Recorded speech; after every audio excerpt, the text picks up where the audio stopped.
So, do you want to share the brief document, or that's not needed? Everybody is aware of it. No, ma'am, you can speak as I don't think it'll be Okay. needed as, or you could do it from Uh, your end. That is completely fine. no, I think I'll speak, and if anybody needs to refer to any particular part of the brief, we can share the document at that point. Yeah? Definitely, I'm keeping it open. So, Yes. all right. And we have how many people? Let me see. Oh, that's a lot of people. Wow. Okay. Is that 60 odd people on the call? Yes, ma'am. Wow. Okay. All right. So, good evening, everyone, and thank you for joining on a weekday evening. Um, my name is Shilpa Chandavarkar, and I represent the Indian Society of Landscape Architects. We have a very long standing association with NASA. It's been at least 13 years that I have been associated with NASA through ISOLA. I don't know if the trophy is maybe a couple of years older than that as well. But it is since 2017 that we know it as the Mohammad Shaheer Landscape Trophy. Um, because I cannot not do this, I just want all of you to know that Professor Shaheer is one of the founder members of ISOLA, a very, very renowned landscape architect and teacher. He's taught a whole generation of landscape architects at SPA Delhi. Sir is no more. Sir left us in 2015, after which we recommended to NASA that we would like to institute this trophy in his name. NASA Council was very, very kind, and we have been able to name this trophy after him. And I think you guys know it as MSL trophy. We used to call him MS. MS is here, MS is not here, and yeah. So the MSL trophy is very, very regarded for all of us at ISOLA, and we have ISOLA members, senior ISOLA members who have always willingly been a part of the jury. And the reason for having this trophy at ISOLA is that not everyone at undergraduate level gets exposed to landscape as a subject and the importance of landscape in architecture. So we try that through this trophy, we are able to spread a little bit of what landscape means, what landscape can do, how landscape can positively impact both the built and the unbuilt environment. And I'm very, very, very thankful to NASA because we've always had a very fantastic response to this trophy. I think we've had like up to 170 entries at one point. It has considerably reduced since COVID, but I'm hoping that we'll go back to that level. But it's been literally like doing very, very well. So I'm grateful to all students, teachers, council, everybody who plays a role in helping us do this.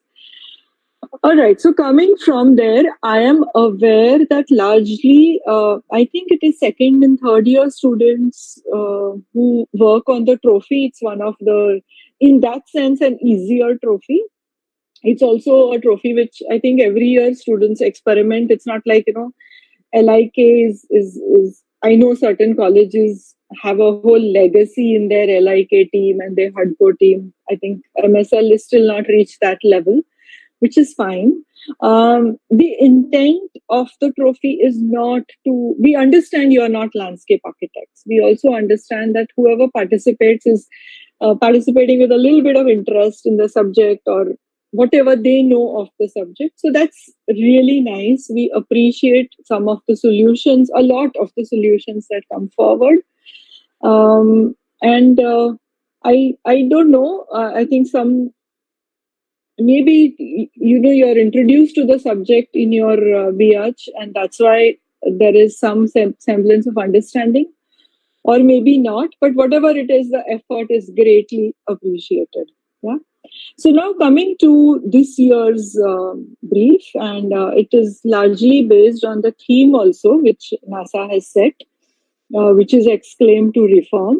And we pretty much face a very similar thing even in our profession of landscape architecture, where we somehow haven't been able to make the kind of impact that we wanted to make. And when I say impact, what I mean is not everyone knows who's a landscape architect.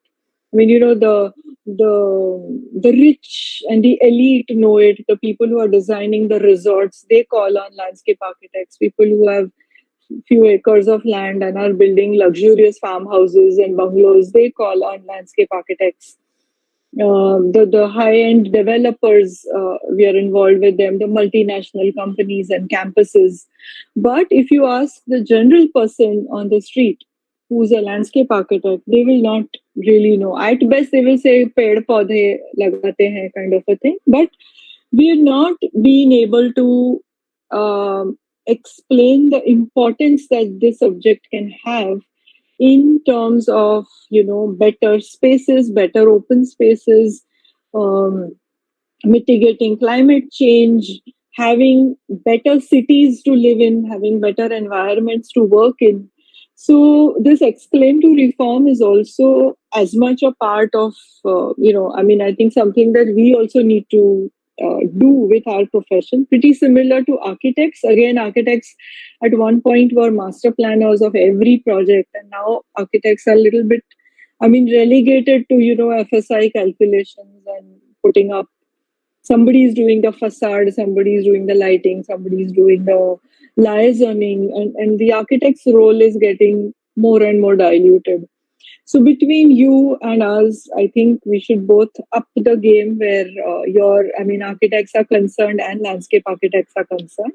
And in that way, this brief has a little bit to do with that, where we want to come out in the public purview. We want to make this linear park, which the reason to call it a linear park is nobody is going to give us, take 10 acres of land and make a park, make a garden.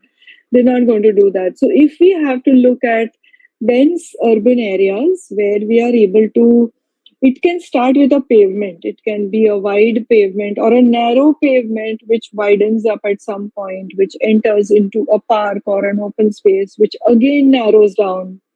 So we're not looking for this uniform 5 meter by 50 meter or 100 meter strip and calling it a linear park, but we are looking at grabbing these open spaces and bringing them, designing them to a level where they become spaces for the people, they become spaces of the city, they add value to the city, and we're not waiting for a development plan to say this is a green, this is a park. Now we call a landscape architect and design it.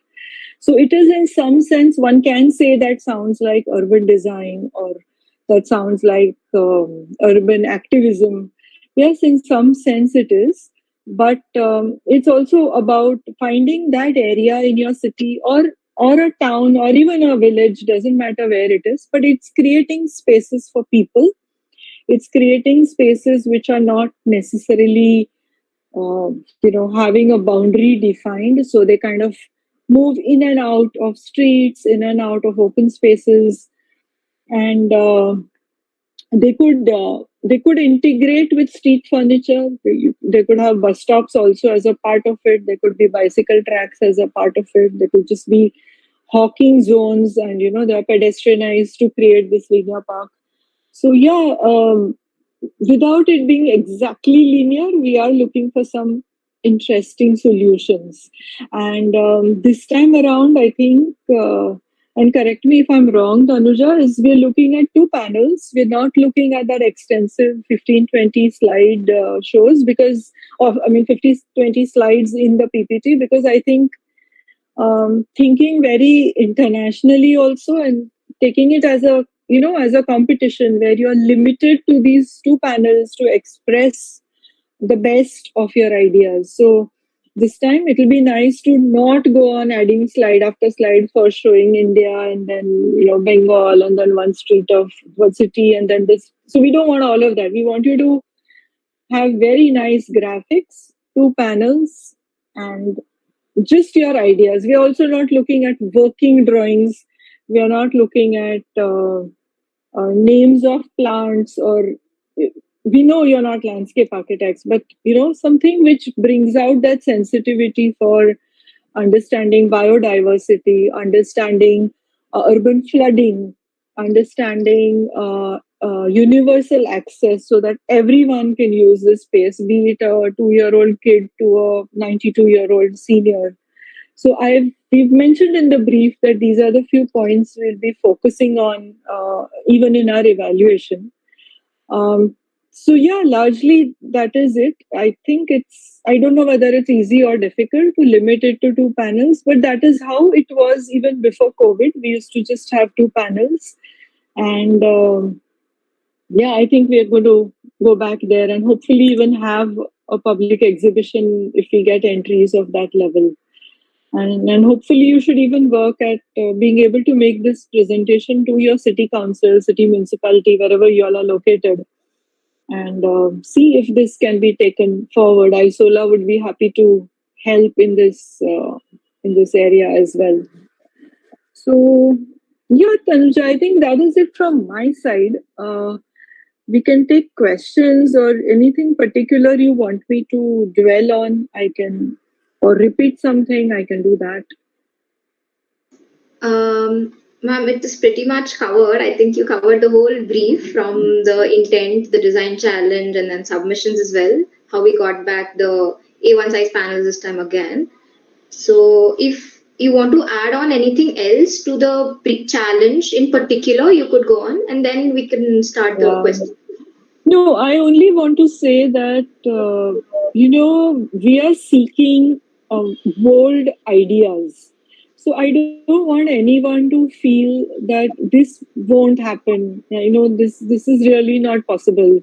Don't worry about what cannot happen or what does not happen. We go really, really brazen in your ideas. If you think something, don't worry about what municipal corporations don't do, what people use, don't use. This doesn't work in India, this won't work in Bombay or wherever else. So yeah, I think I would just encourage very, very innovative solutions without the concern of whether it practically works or not. And by that, I don't mean that, you create some parametric pergolas. And I mean, don't do things without reason, but also don't limit your thoughts to what is practically possible or not. So, yeah, that would be my thing. We're looking for bold new ideas.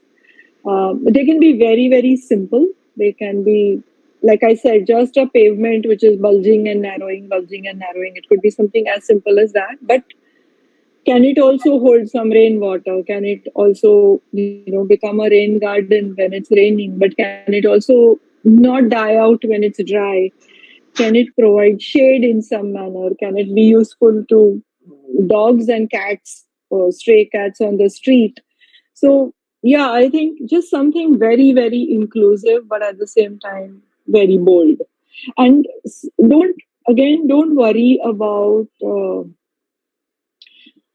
making detailed working drawings. You don't have to worry about showing paving patterns and chota shrubs and trees, yes, but you don't have to worry about whether it's coming across as a landscape drawing or not.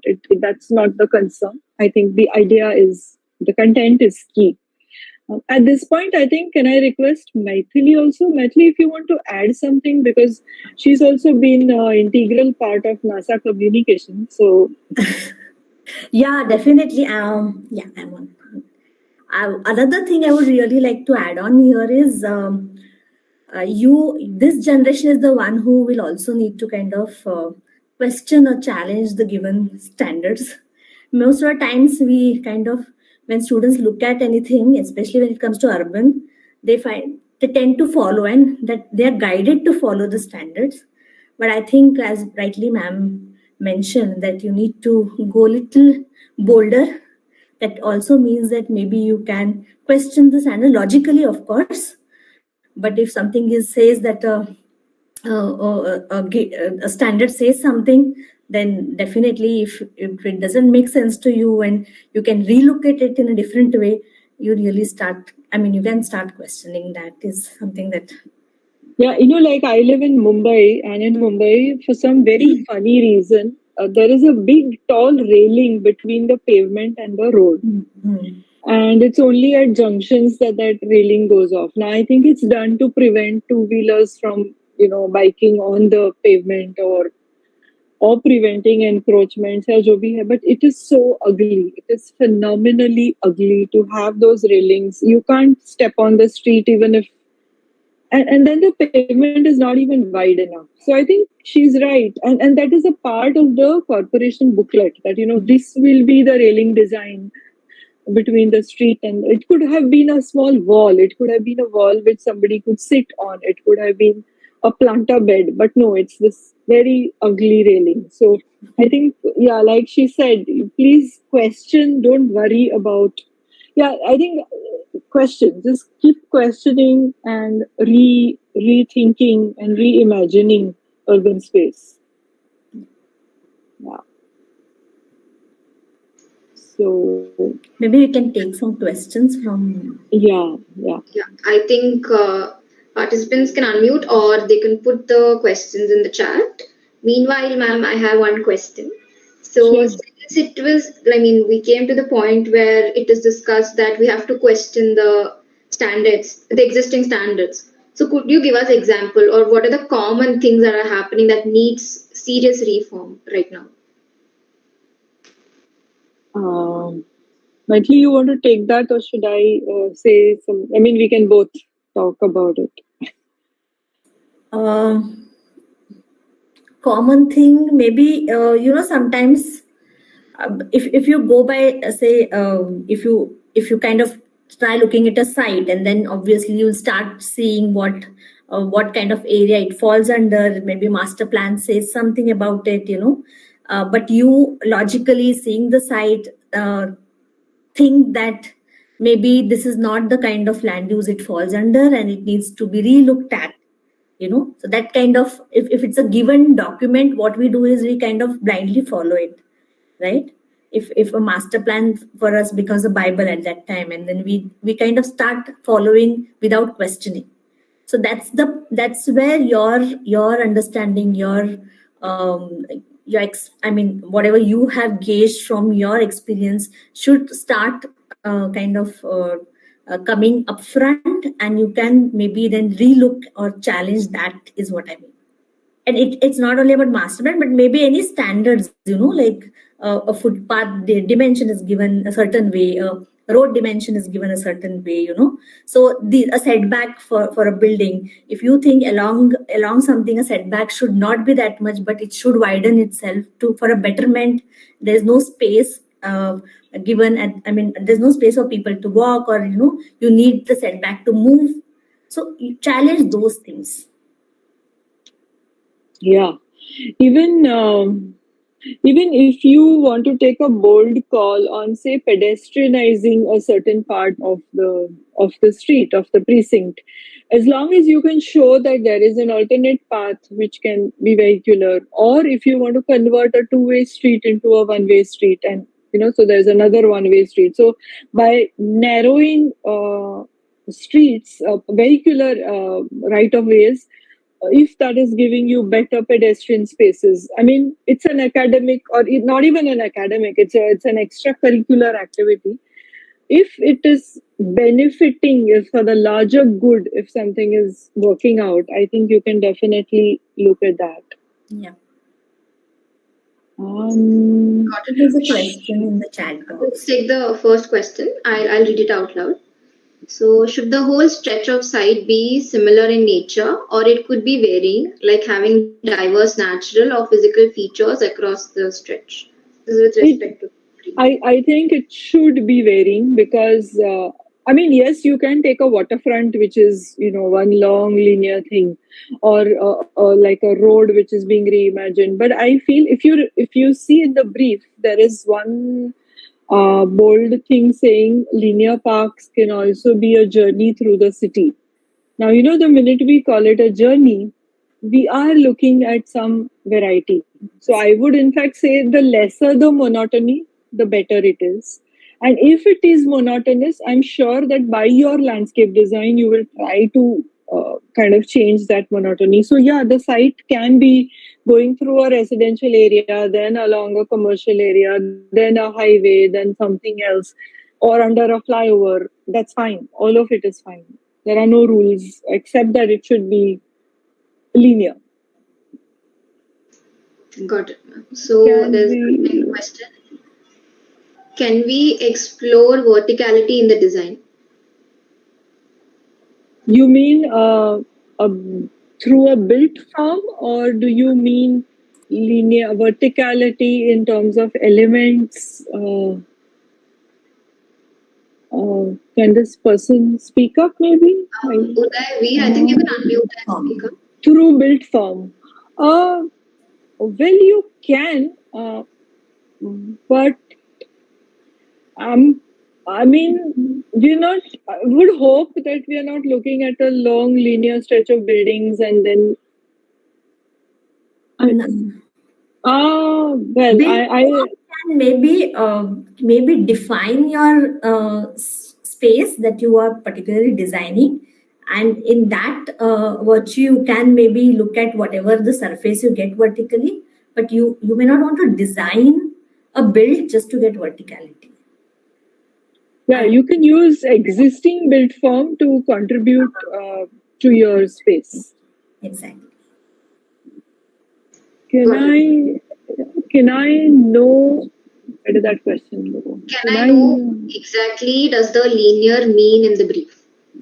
Oh, linear is long, where the width is lesser than the length and considerably less. Like we've called it the 2-mile linear path.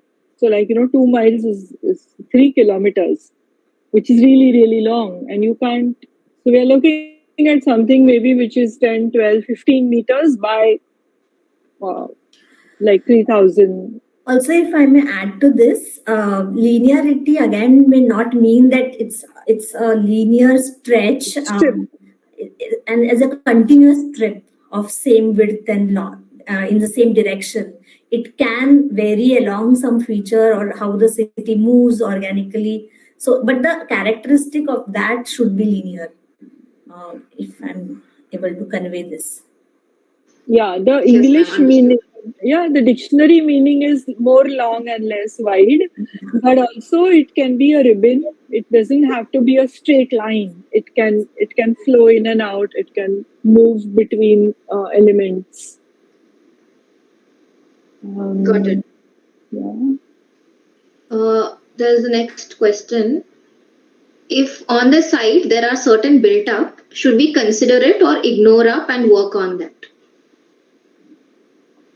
Consider it and integrate it into your design. You are not going to get large empty patches. That's the whole challenge of being in a city. So definitely consider it and let it be.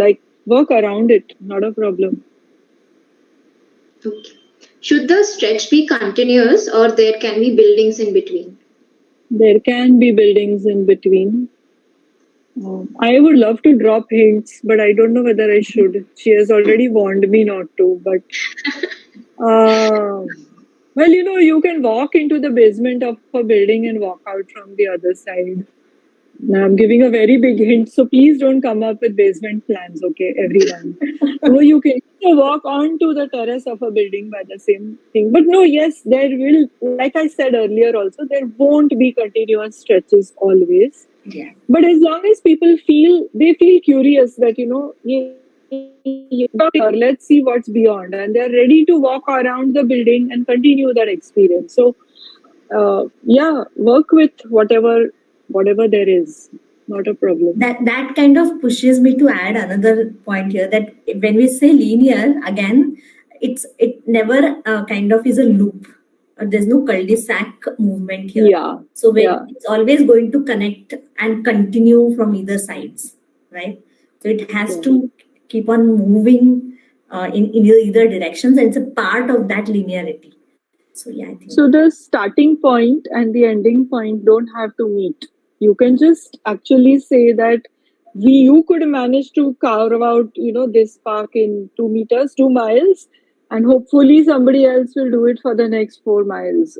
And maybe the two don't connect, but there'll be these green patches all in the city, these green lines, and at some day you will have a nice green network happening. So,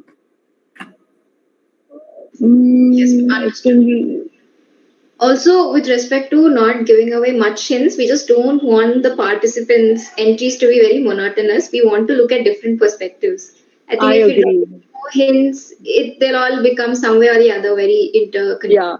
So if you copy what I'm saying, then I will ask the jury to give less marks. So, uh, well, Okay. okay, I think I we can can read. I can read the next next question. Yeah, which is talking of vegetable markets. Can you incorporate them?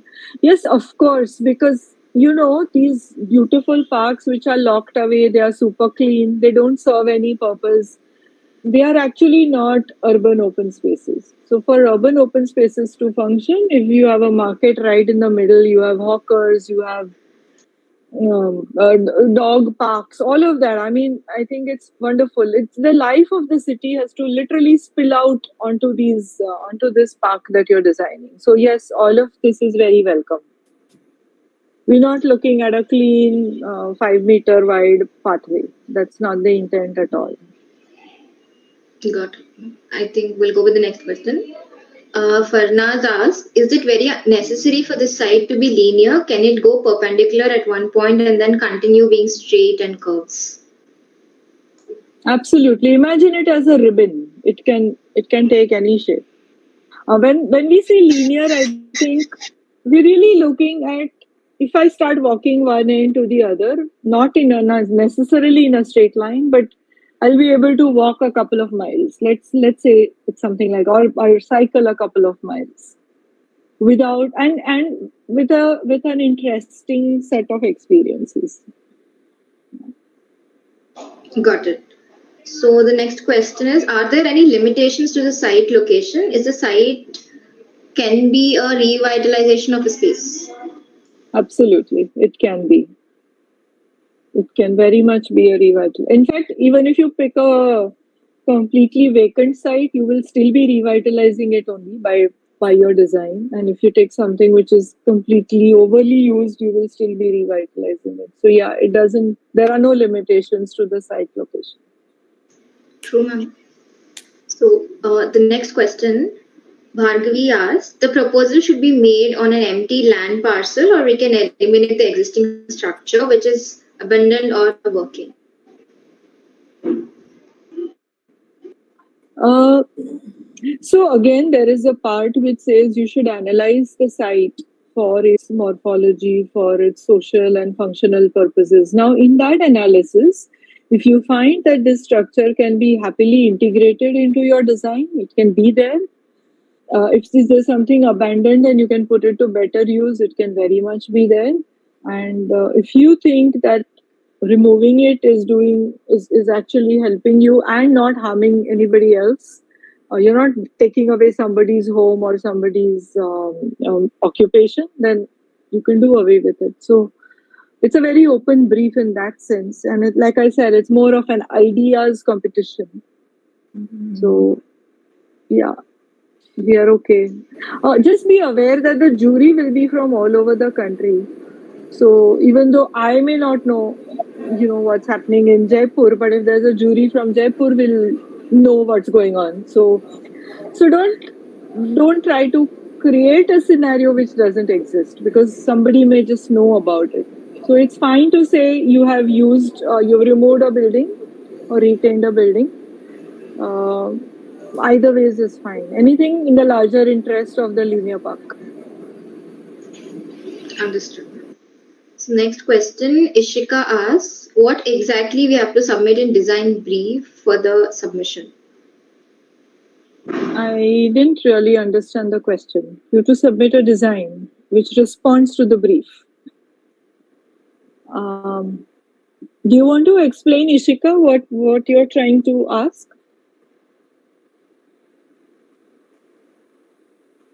So I think it's more about the exact deliverables that we put in the sheet.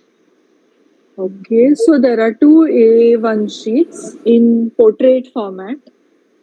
And we are expecting like a 200-word write-up on the intent, on the idea, on the panel itself. We're not looking at another A4 sheet separately for it. Ma'am, we actually asked for a Oh, we separate are. one as well. Okay. Sorry. Yeah, we decided We that. could Yeah. use So the we, same words in yeah, and out, yeah. but it will be more easier for the jury people to read. That's So true. That's true. Sorry, I'm very sorry. Yeah, we spoke about this, that we want your approach to the brief, or your own decoding of the brief, or whatever your key concept, key idea, whatever word you want to use, that or the narrative, that in a written format. But otherwise, it is these two sheets, and it could be one plan and 20 sections. It could be 20 plans and one section, whatever. Anything that explains the design, the idea behind the design. understood, ma'am. So Sneha asked, the site should be selected only in an urban area specifically, or can be selected in a town or a tourist place, etc. Um, well, we've imagined it to be a solution to a dense city. I mean, like to kind of carve out, like I use the word snatch, to snatch open spaces and make it available to the public. Having said that, I'm sure towns also have situations where maybe the town center or maybe the market square is dense or is largely populated. And same thing happens in a tourist place as well. The popular spots do crave for a little more open space. So you can use it, but if the place is already open, green, pretty, available and accessible to public, then inserting a linear patch in that may not make sense. So yes, at least something which is populated, and this would become a breather in the middle of all of that. So you can choose a location keeping that in mind. It should be a relief. It should be a factor which one really starts enjoying when you're in that space. Thank you, ma'am. The next question is: can the revitalization can be a roadways? Yes, it can be, but ऐसा मत करना कि there is a extensively used highway connecting, two places, and then you decide, कि no, but it should be my park. But if there's a new highway being built and the older one is now not in use, and then you're using it, or you're using a patch which is along a roadway, maybe something like that. I think Excuse me. yes. Ma'am, I mean, the roadway doesn't mean it's an abandoned one, it's a working one. Like, if we have an extended highway, so we have some middle pathways and all, right? Can that be a space of a site? It can be, so long as again it remains safe for pedestrians. You don't want to do something which will cause more accidents or more harm or more road rage, where the every vehicle is upset that the road is gone now or something like that. So yes, you I mean, yes, you can take a patch which is along parallel to a roadway, or even a median of a highway, but just ensure pedestrian safety of all users, whether they are car drivers, vehicle drivers, scooters, bikes, people. So it should not be that you have to cross a major highway to enter your linear park. Then you're creating a problem, and then you'll have to solve it. So yeah, a road is fine. You can use that along a road as long as it's Okay, ma'am. safe. Yeah. Okay, ma'am. Thank you. Thank you, ma'am. The next question from Yashodhan: do we need to consider water release from dams into the rivers if the site is along the riverside? Yes, I mean, you have to consider all situations that your site may go through. So you can assume that it may be submerged when the dam waters are released. And I think that's completely fine, because if it is the dam's waters are opened with enough warning, there is nobody in those spaces, your park has enough absorbent surfaces. Your park has vegetation which can tolerate that kind of water, because that is the reality, right? We can't say that because I have a park, the dam won't release water. So yes, you should consider, and you should consider seasonal variations also. That your park may be underwater in the rains, it's fine. If it's along the coast, maybe it's during extreme high tide, it's underwater. But then design for that. Design, use materials accordingly, use plant material accordingly. So it can have this varying seasonal variation, annual variation, extreme weather variation. Yeah, you should. In fact, it may make it more interesting how you look at the site.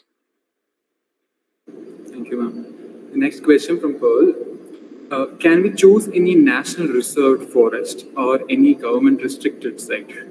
Dear God, this is what we blame architects and politicians for all the time. So I don't think you should do it. Unless you're adding value to that. I mean, I think a reserved forest is valuable enough if by doing what you're doing, whatever you're designing, you're adding value to it. Okay, yes, but I think if something is completely off the limits for, say, defense reasons, or if it is animal habitat and you may do more harm to the animals than good to the humans, then I don't think you should. If it will harm the biodiversity, then no. Then there's no difference between us and all the plans which the government keeps floating, right? So uh, that would be my take. Maithili, please speak up if you disagree or you have a different take on it. Absolutely agree. Okay. I mean, we are definitely looking at like ma'am said, that carve out spaces out of urban dense urban areas or snatch spaces. So national reserve forest, I don't think we need to snatch anything from, right? So that is enough as a hint, I think. Yeah, if it is a edge, it is a natural edge to your linear park, you can use it because then it's a natural rich edge which is available to you. But yeah, don't go into it and disturb whatever is happening.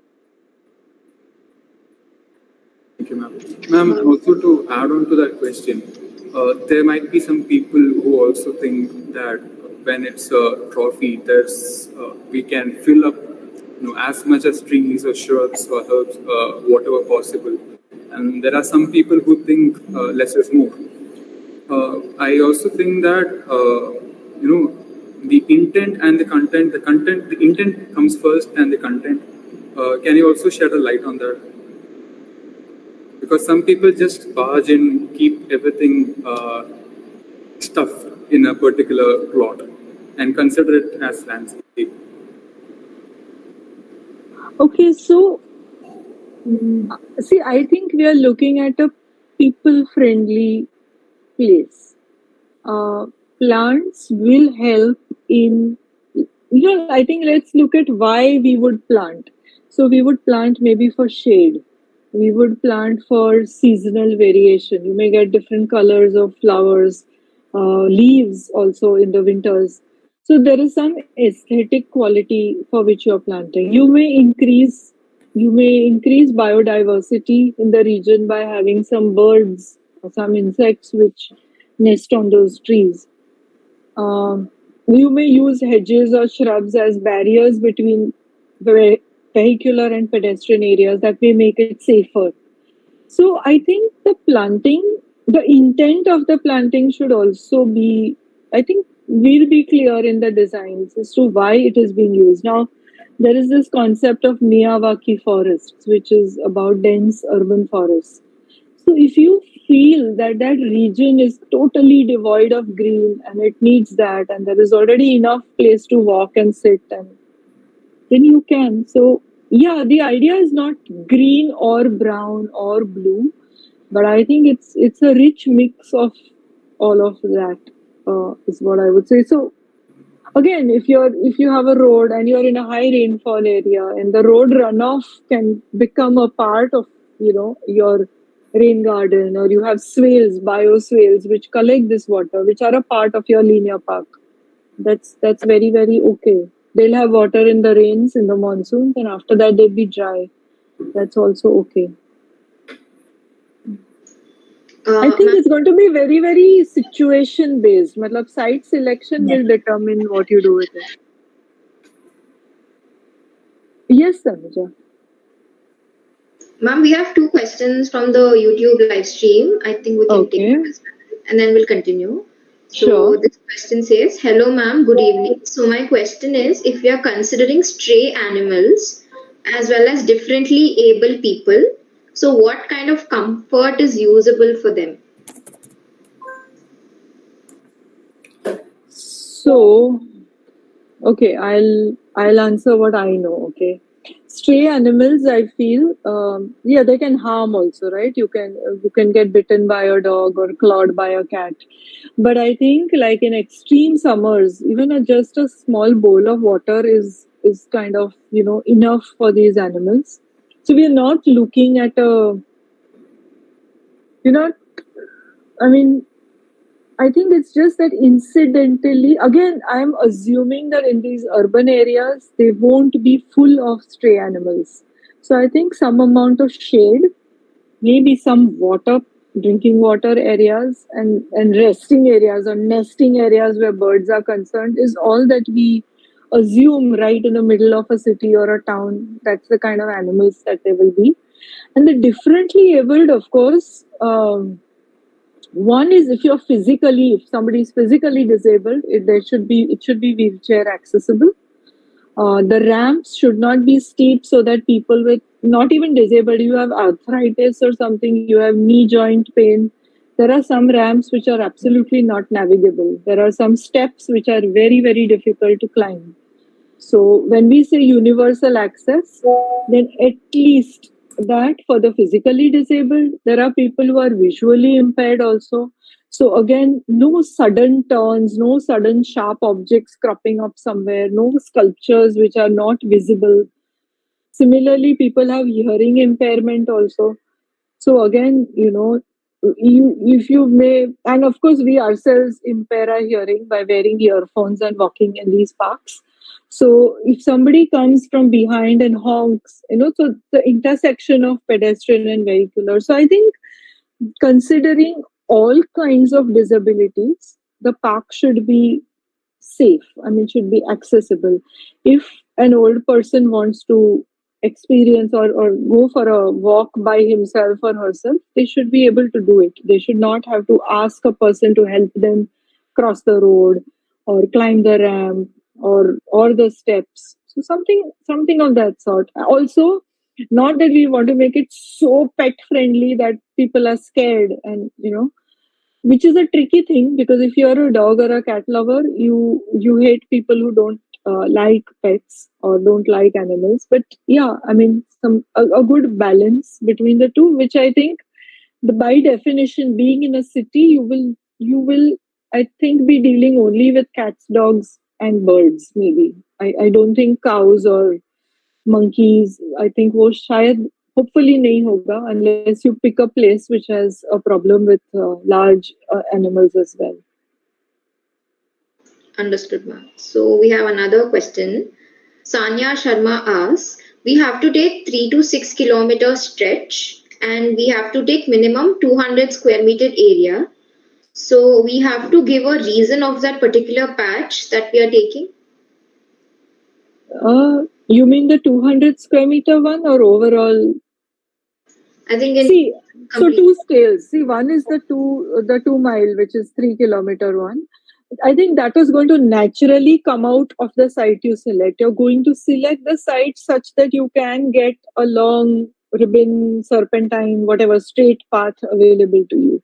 Now, in that, we are just talking of a small detail because to me, 3 kilometers is very, very long to detail out every part. So, if there is you can choose that 200 square meters to be at a junction, to be at a turn, to be a typical thing where it's, the bus stop bench, railing, water cooler, water drinking fountain is repeated. So, it could be a typical patch, it could be one of the interesting nodes of your design. It could be something that you have detailed. It could be a dog park if you think that you're going to provide for walking pets. So yeah, no reasons need to be provided. You a lot of time you can design the whole 2 kilometers. We're very happy, but not required. 200 square meters is not a very big area. It's just about half an acre. I think it should any patch in that length can be done. Got it, ma'am. Now I think we'll continue with this and then we'll again go back to them. So Sure. Sovan Mohanty asks, if the built-up are illegal slum construction, should they be considered? That's a tricky question. I mean, yes, on humanitarian grounds, I think even they need open spaces. In fact, they may benefit more by open spaces. But also, if your site is going through a slum, it may prevent others from using the space. So, I think if it's a formal settlement like a Kolivada or a Gauthan, which can also offer a lens through which you're seeing the city, a different picture of the city, I think you can use that. Absolute encroachments like people who just shouldn't be there is no proper water supply, sewage, drainage facilities, the space will be unhygienic. I think you can consider that they may not be allowed to continue staying over there. But informal, Kolivadas and Gauthans, more permanent settlements, I think your park can run through those, not a problem. Got it. The next question. Let's say the total stretch is 5 kilometer. The first stretch is 2 kilometer, and the remaining stretch is 3 kilometer, with 100 to 200 meter gap in between the two stretches. Could this be possible? Yeah, absolutely possible. And I think given your deadline, you should only do either one of them.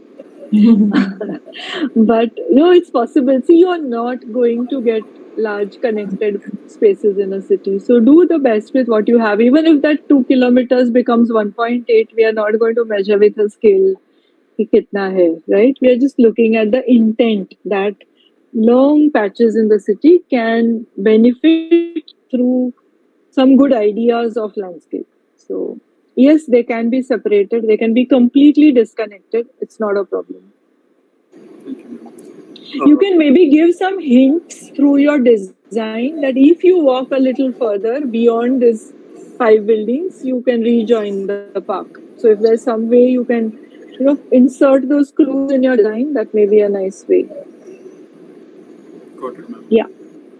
The next question, can the site be underutilized wide walking pavement connecting parks and going along buildings? Of course.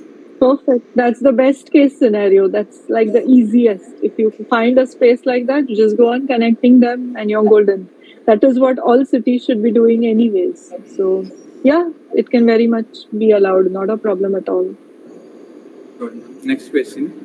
If site is located near into water body or a riverside, in rainy season, water level gets affected and landscape can the landscape can we take it as an opportunity or threat in future for linear park? I think, yeah, Maitli, go ahead. Yeah, of course, like outdoor spaces, landscape will get affected in rainy season, and we should be allowing or making space for water to during such peak seasons to kind of hold, give them space to percolate or move or recede.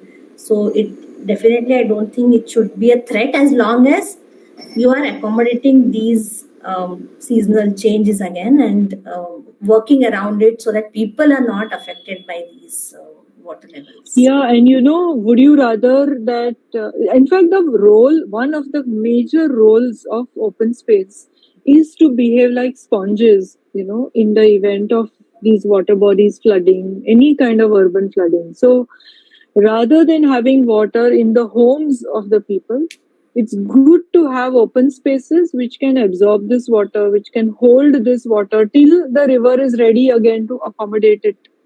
So it's really very, very okay if a few days in the year these open spaces are submerged. They are actually saving you. They're saving your buildings, they're saving your cars, your roads, everything. So In fact, it's nice. Like she said, make room for the water. Got it, ma'am. Next question: Can two entries from same college take same site and propose to different design? Oh, yeah, we don't know the colleges. We are never told who the colleges are. So we are probably going to think that two colleges from two different places took the same site. It doesn't matter to us. You can take the same site. We will not know which the college is anyways.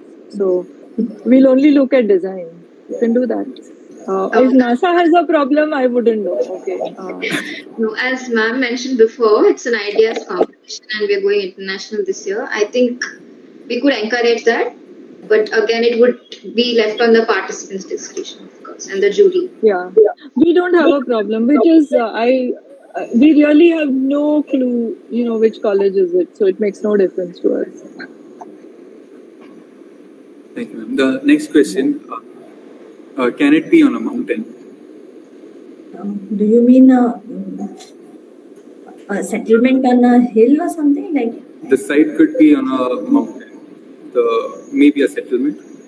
If it is a part of the settlement, then yes. I mean, if it's Shimla, Darjeeling, if you're picking one of those kind of cities, I mean towns. But again, I would just say, let it be people friendly in its use. So if you can manage that, if people can navigate the slopes and you're not causing erosion to the hills by doing what you're doing, it can be a mountain. I mean, mountain sounds a little like disturbing the ecology of the place, but yeah, if it's a city which is a part of, it is in mountainous terrain and you are inserting something, yes, it can be. Not a problem. Next question: Do we need to have a water body near our site? Not necessarily. No. I mean, if it's there, fine, but don't force. Yeah, if it's there, don't cover it up to make more flat spaces or create a skating rink or something. But if it's not there, it's not there. You can, in fact, create one if you don't have one. Again, to hold the water, to hold the rain. So, yeah. Thank you, ma'am. There's another question. If the site consists a graveyard nearby, can we consider it as the part of the site? Yes, I think it's a culturally a problem where we think graveyards are not something to venture into easily or something, or people are scared or they consider it inauspicious. But actually, the world over, especially in the US and all, the graveyards, the crematoriums are not crematoriums. The graveyards are part of the national parks also. The entire greenways include these graveyards. So yeah, if you culturally feel that people will not go in there or something, otherwise I think, in fact, they are the quietest, nicest places you can just be by yourself and just respect for people who are not there, and yeah, it can very much be a part of the site, no issues. Ma'am, the next question: What should be the weightage of design and analysis in the sheet? I think a good analysis will lead to a good design. So, and one in the absence of the other doesn't make sense. You just plunk a design because you thought this was a site. That's not. So I would say 50-50 to be, I mean, unless there's a good analysis, you will not have a good design. And you have a very good analysis, but you did nothing about it, then that's also not nice. So I think 50-50. But I actually think site selection would be, I would say like a 30%, and maybe analysis would be another 30%, and maybe design would be 40%, something like that. No, don't hold me because I'm not the jury. But I would say site selection is equally important. You pick the right site. That's what the brief decoding is all about, right? You kind of read through the brief. You try to get the right site first. The analysis will already be half done by the right site selection, and then the design. I think all three stages are equally important. Thank you, ma'am. The next question, in design intervention, the brief says the site for detailed design can be as small as 200 square meter, can be larger depending on. I think they want to. No, I think what we meant is that it should at least, the detailed area should at least be around 200 square meters. Again, like I said, we are not going to tape measure and say itna hai ya nahi hai, but something which is sizable, something which can hold 100 people, for us to assess the urbanity of the whole site. So if it's 300 or if it is 500 square meters, it doesn't matter to us. But at least that much. Don't detail one planter and one bench and a few trees. Go a little bigger than that. But it doesn't. We don't want a very detailed design. Also, don't worry about paving patterns and all of that kind of a thing. You can include it if you are keen on that, or if you think that really makes a difference to your design. But yeah, so small. I mean, 200 square meters is not too big. When you do it, you'll realize that it's a very small fragment of this whole park. Thank you, ma'am. You won't get more marks if you detail a bigger area. The next question, could you please confirm if there is an airport in close proximity to the site? Additionally, considering that some politicians reside in the area, should we allocate designated spaces to accommodate their needs as well? I mean, for the visitors. Well, the whole intent of a public space is that it's equal for all. Okay, we consider everyone equal stakeholder in the space. So I personally, I mean, if that politician, if you feel they want space for their visitors, tomorrow they will say we don't want the public there. And then that may not be an ideal site only to work with. Because if you're going to carve out reservations, this is for this politician, this is for that one, it may be difficult. So I think, no, we don't want to make something specifically for a person or, use. But if you're very convinced that they are not intruding on anything, it is just a patch of land, anybody can sit there, but it is mainly for the visitors, the politician. Okay, but no privatization. I would not encourage privatization of any part of that public park. Yeah. And whether it should be near an airport, yes, it can be near an airport. Though, unfortunately, even airports now tend to be away from cities and away from people. So, if you're looking at a city where the airport is very much a part of, within the city, then yes. It's not a limiting factor where we are concerned. You have to factor in airplane noise, which may be always there when they are landing and taking off, but it doesn't matter. And the next question, if the remaining site that is around the selected portion for designing is not yet completed in its construction, can we consider the future prospect after the construction of the remaining site and design accordingly? Do you mean that you will consider it vacant and design included in a part of your site, or do you mean that the project will someday get over and you will move around it? I think they mean the second half. So in either case, actually, we are okay. In the sense, if there's a project going on, today it's empty and you feel it should remain empty and my park should go through it, that's also okay. If you say tomorrow this whole complex will be built and this part of the site will not be available to us, so show that in your drawing that that part is not available. So you work around it. Both cases is okay, not a problem. Ma'am, the next question, is the design only oriented for water resort restorement or any other natural feature which is compulsory needed to keep in mind? Okay, so the design is not even meant only for water. If it's an arid climate, you may not have water, but you may be able to use the place to harvest some water. So Other natural elements, like I said, you could use, if you're in a very windy, dusty, sandy area, you could use it to prevent erosion. You could use it to prevent pollution.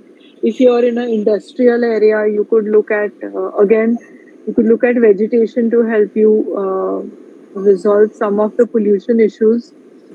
If you're looking at giving a habitat to birds, you could again look at that.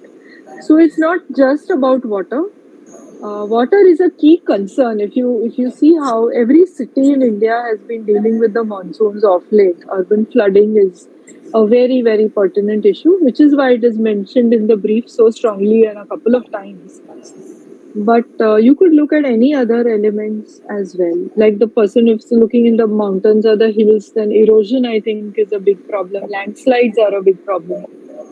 So yeah, anything which this place, your design can help avoid any situations which are caused by inclement weather, which are caused by climate related events. Thank you, ma'am. Ishika is asking, it's mentioned blues, greens, and grays in brief. I think it's a continuation of our earlier question. Do we have to Yes. water body near our site? And I have mentioned blue, green, and grey.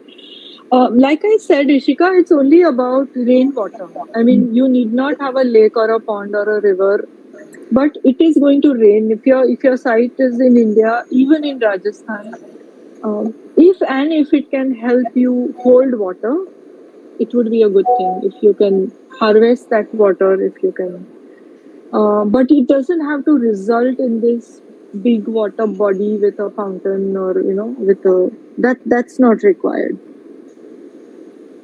Thank you, ma'am.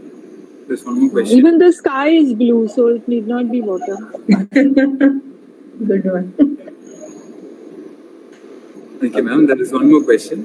Yeah. Can we use space below flyovers where the government or others have put those sharp cones so that no one can sleep or park there?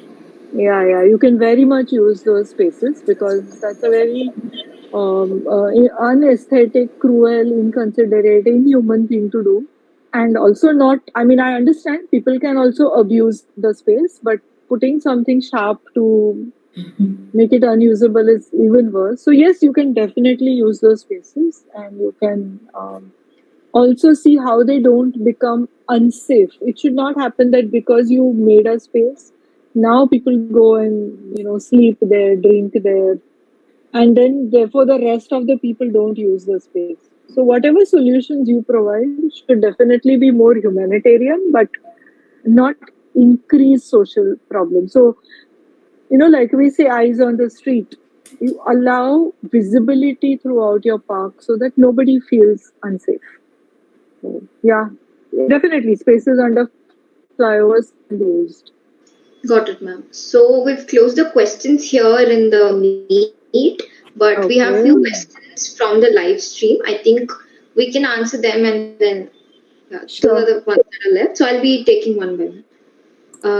Khushi Singh asks, can we propose site regarding some development to and enhance the importance of park which are existing but being neglected? Is it okay as site? Please, can you clear that out? I assume it means neglected open spaces or neglected parks.